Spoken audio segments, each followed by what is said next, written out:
Hi, I'm Kira Davis from KiraDavis.net and The Dark Side with Kira Davis on Blog Talk Radio.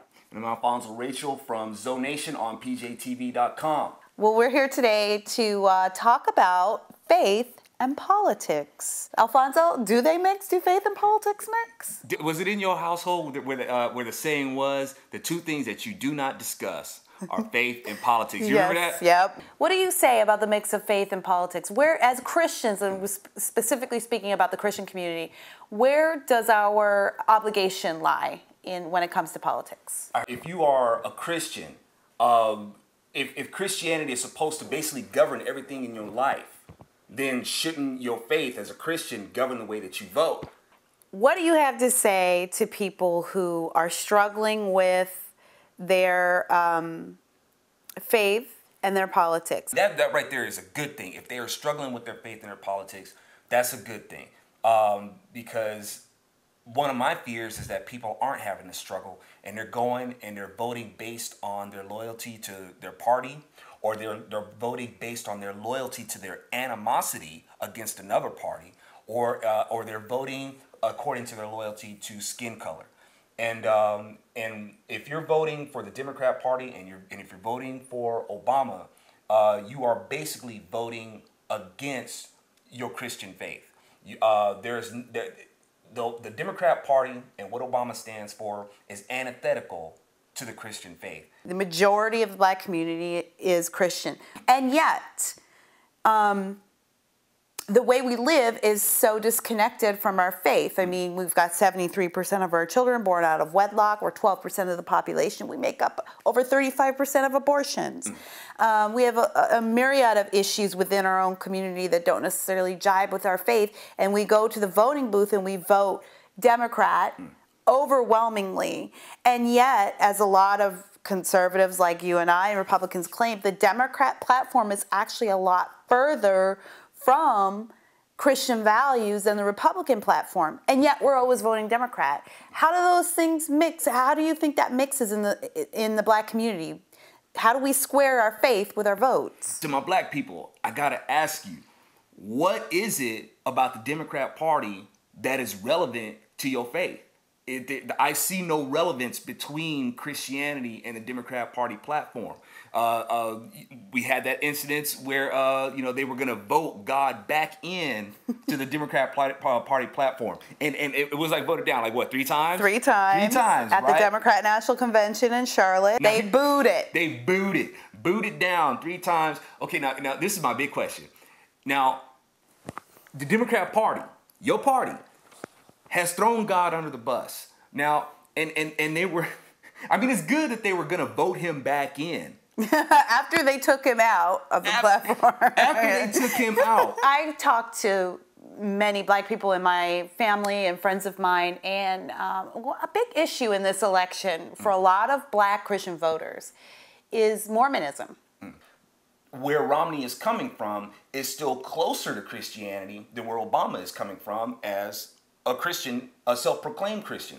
So if we're looking at Romney, who is pro-life and Obama is not, well, Romney is closer to Christianity than Obama is if we're talking about taxes. Now, Romney doesn't go the full 9 like I would want him to if he's talking about tax reform as to doing away with the tax code. I mean, nobody's perfect. However, Romney's looking at the fruits of your labor, and the fruits of your labor belong to you. You should determine what you do with your fruits before government does. And your fruits, if you are a person of faith, your first fruits go to God first, not government. Well, that's not where Obama is coming from.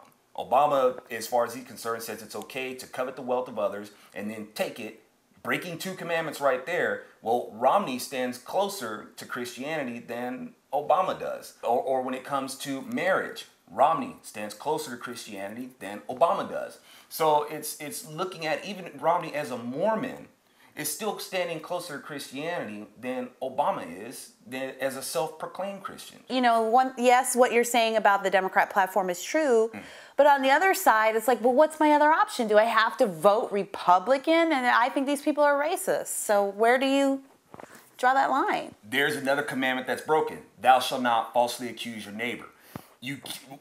Based on what has the Republican Party done that's racist. And no matter what you can come up with, what has the Republican Party done that is as bad as founding the KKK, which was founded by the Democrat Party? What has the Republican Party done that is worse than that? Now, I know that the next thing that comes is a so-called party switch. There was no switch. There was no switch. The Southern strategy. The Southern strategy, you know, that's been totally misunderstood. And even when we get down to the nitty-gritty of it, we're talking about, you know, all those racist states are red Republican states now. Yeah, they're Republican states now. When they were morbidly racist, they were Democrat states. There was your cross burnings, your lynchings, your hosings on the streets, and dogs released on people, the harassment, the assaults, all that sort of stuff. That's when those states were controlled by the Democrat Party. Now that they're Republican red, you don't really hear about that stuff anymore, do you? So to say that there was this big switch, you're really only kind of defeating yourself in that argument, because it just shows that Republicans are the ones who beat back racism by turning those states Republican red. All right, a slight detour.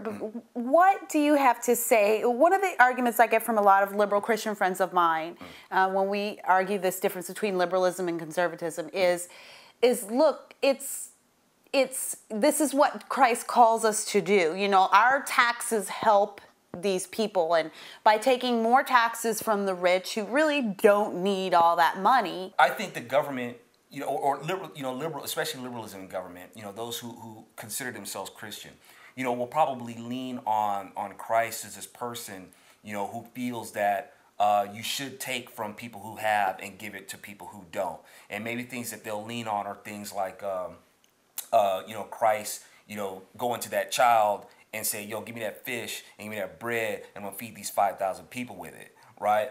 It's that, okay, government, you know, liberalism in government may try to make that a case for, yes, the government should redistribute, you know, the wealth. This kid had something, these people didn't, Christ took it from them, and they gave it. But here's the thing, only Christ can actually give back more than he took. Government doesn't. You know, they can't and they don't. You know, so it's like this, once again, government assuming to play the role of God. You know, when Christ may have taken, he said, yo, let me get that from you.